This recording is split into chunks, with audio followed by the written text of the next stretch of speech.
all these different trains and planes that pass by but don't really stop here. Like, outside of coming to work every single day and coming to the stadium and the annex, haven't really stepped foot on this side of the street. And it's kind of crazy to think that, you spend so much time in an area that you know literally nothing about. I think there's a missing connection.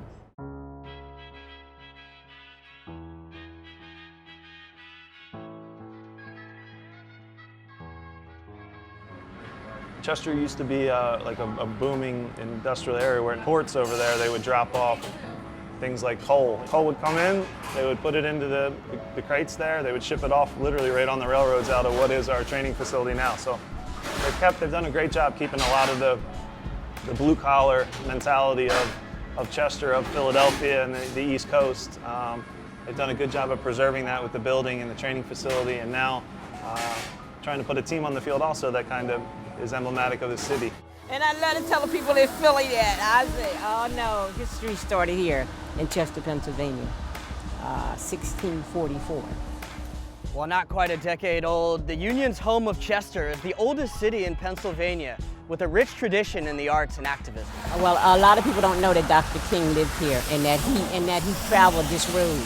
This is where it started from. I started teaching, and I started realizing that all of the stuff that I started teaching was something that I was taught.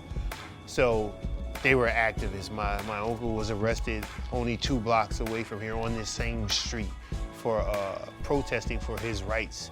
And I still fight on this same block for our rights to build what we're building. As a player, I would only come and go for away matches, and all I ever saw of Chester was either from the team bus or at the team hotel, seeing reports of violence on the news. You don't see what we're doing on the front of the paper every day. Why is that? Why does crime get pushed higher than arts and humanities? Most athletes that I know, and I'm talking about in all sports, they come from humble beginnings. They come from rough neighborhoods. And if people just open up their eyes, and you can take a ride around, you can jump out your car, you can talk to people, they're all humans. You know what I mean? And it's not as bad as people make it out to be. I know there's talk about building a team at Chester High School. Yeah, it's not far from the time that a young kid from Chester is playing in that stadium, and I think it'll be a really special day. The Union are developing a soccer program at Chester High where they haven't even fielded a team in 30 years.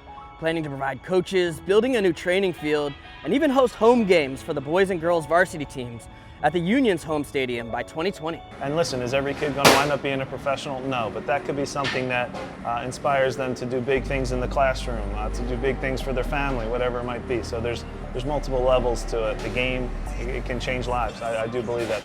After having conversations with Union midfielder Warren Craval about just wanting to get involved and hearing this renewed energy around the club to make soccer finally accessible here, we decided to come now, but this time stay in Chester, to understand how this legacy of the arts and activism, when mixed with soccer, can help Chester on its way. Are we good?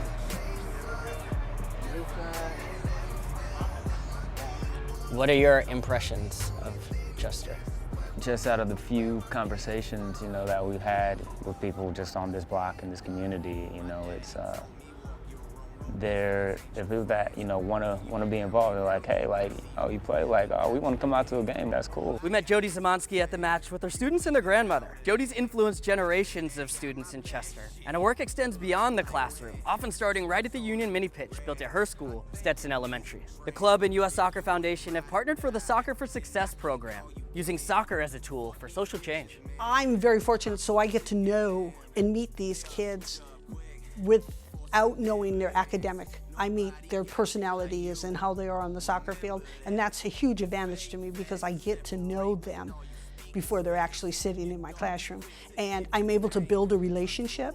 So that's the biggest thing, is building that relationship with these kids.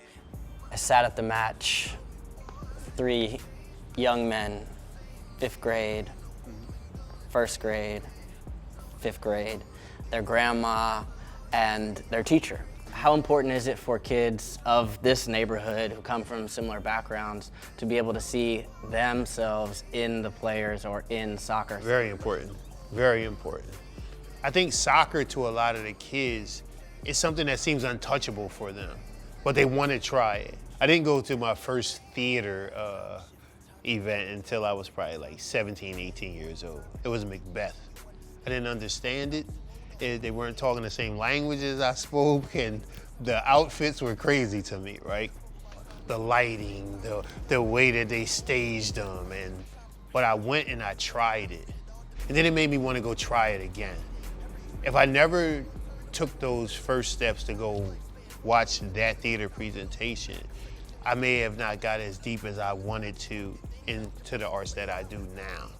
It's an exposure thing, having kids that look like me, being able to make it to the game and being exposed to alternatives to what they may see on a regular basis. You know, we rolled through the park, all you see was football, basketball, you know, and you don't really see too many kids, you know, kicking soccer ball around. So I think that exposure is huge, especially when, you know, you have a professional team in your backyard.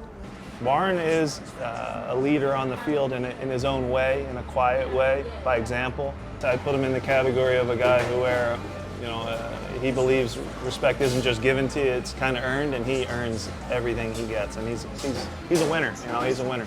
Jim Curtin was one of the veteran leaders on the Fire when I moved to Chicago as a rookie. So being in town, we had to meet up at OB's in Chester after training to see what it's like for him as the head coach now for the Philadelphia Union. You know, it's real easy to say you have all the answers, but I think the best way is to listen and learn from each other. It's one thing to have a stadium right across the street from them, but now they have role models in that stadium. You have to get to know these guys as people, and I think soccer has a window now to jump in and be like that NBA, where the exposure of the athletes, because there's incredible stories to tell, and everybody's got a different one, you know, it's cool. Corval is basically a creative platform. Rivers on the Back are from Guyana's coat of arms, and that's where my father and his side of the family is from.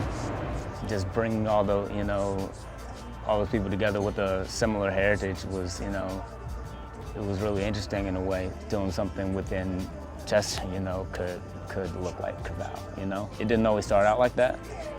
It started off as a very different idea, a lot smaller, and just continued to grow. But that's definitely the direction that it's moving in. We went into the shop over here with Bella. Our girl Bella. Yeah. So much of Chester, and especially this block, Avenue of the States, is locally owned businesses. People here with their shop trying to make it. Those are the shops that, you know, have, you know, the dollars flowing in from the community and that stay within the community. And I think that's what really builds, you know, what this city can become. A lot of people say when the shipyard closed and Ford left Chester, the jobs left with it, and Chester fell apart. Every city and every municipality around Chester, the people who lived there had those same jobs. Why didn't Eddystone fall apart? Why didn't Ridley fall apart? Why didn't all these other small municipalities fall apart? Because they weren't black. This wasn't like it just happened. This was by design. It was redlining at its finest. You know, it's sad to say, but it's going to continue to happen until the people wake up. And we woke right now. Often big developers will come in and knock down 5 buildings just to build one. Well, Devin Walls is making sure his development happens a different way, building storefronts one by one, block by block, and locally owned. This space here, what's the vision for this part? Well, the vision for this space is to transform an old warehouse into an artist space where the artists can come and work. I see a lot of spaces in other cities, but we wanted to build that space here, and we're going to call it the Artist Warehouse. So unfortunately here in our building, the only special these students are exposed to is gym. We don't have music here, and we don't have art here, and that's tragic. And it's a shame because there's a lot of natural, talented children here, but that's the first thing that goes. They cut the arts programs, so. Myself growing up, art was in our household, so MJ Free Theater was my living room before we had this building. So I'm just taking the things that we were doing inside of my household out into the community now. And I wanted to build this space where little girls can come and dance and little boys can learn woodworking, and you can have kids singing and dancing and teaching them culinary arts, because my house isn't big enough for all of that. For many years, Chester was known as a food desert where families didn't have access to healthy options and fresh produce. The union helped fund a grocery store in 2013 that still stands today.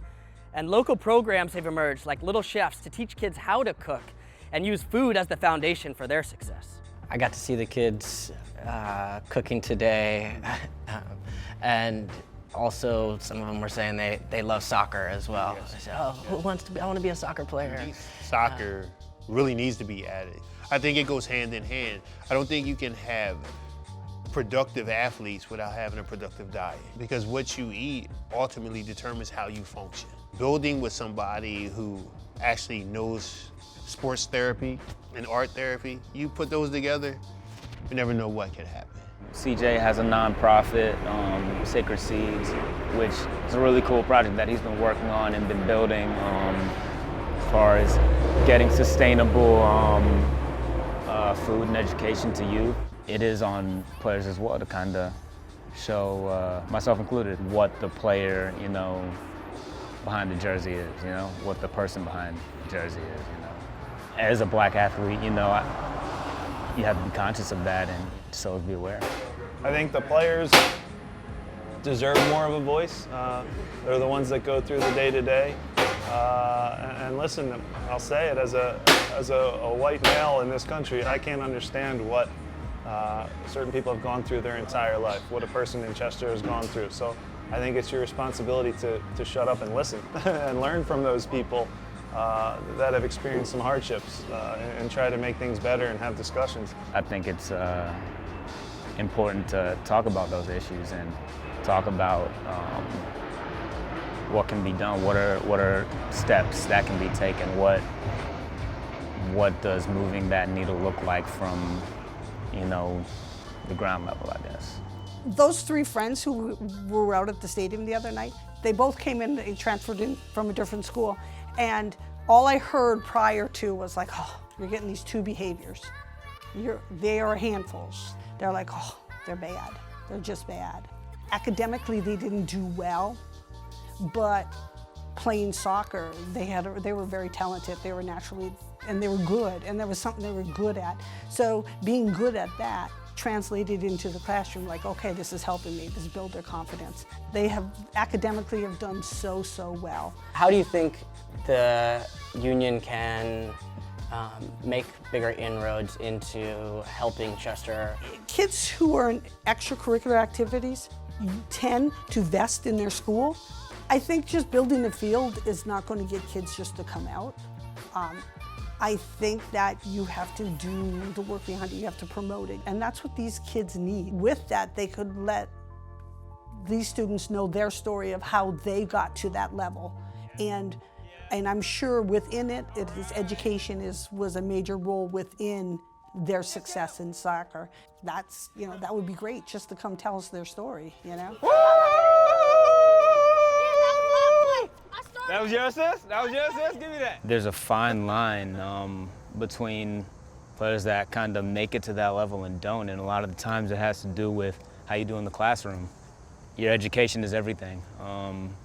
Even away from the game, that's going to be your foundation for life. So I mean, taking that seriously was, super beneficial for my career now. What do you think the strength of Chester is? It's the people. We're strong. We're strong people, so we're going to build up our city. And we take pride in our city. I love my city. and I take a lot of pride in being a citizen in Chester, Pennsylvania. I want to see what people see when they go into Philadelphia, into Northern Liberties. You see the sleek little coffee shops, the restaurants, the arts districts, but I want ours to be more community-based. I want the people who are actually participating to either reside there or have love for the city that they're in. Hopefully by then, the people who are at the soccer stadium, the people coming in and out of the transportation center would say, it's okay to go down there and then to venture into the next block and into the next block. Because seriously, it's needed. I think that fusion is still needed no matter what. I think some of it just takes a little bit of one step further to want to go beyond just the stadium and figure out what else is there and who else is out there. It gives you the urge to want to be able to make a difference in, the community that you're a part of. And I think a lot of the guys will feel the same. I think the next steps are, from our side is bridging that gap that we talked about. I think there's a sweet spot that I don't know if it's ever really been hit between you building up a neighborhood and, giving it the support that it needs to thrive. Players, being involved in that community, those are, steps in that direction and kind of start to plant the seeds of change. We spend a lot of time talking about development models, but mostly on the field. Well, development matters deeply in the community as well, where a soccer club can help local businesses, health programs, and inspire a generation of young players in places that are in desperate need. From traveling all over the world this summer, the places are incredibly different, but a lot of the stories begin to seem the same. You hear in Limón, lo mejor del Limón es su gente, Brampton built, or here, Chester made. What I've taken away from each place is sometimes to be able to find the answers of what this place is really about, it starts with letting go of some of our prejudices or perceptions, kicking a ball, sharing a meal, shaking a hand, listening and sharing your story, or something as simple as crossing the street.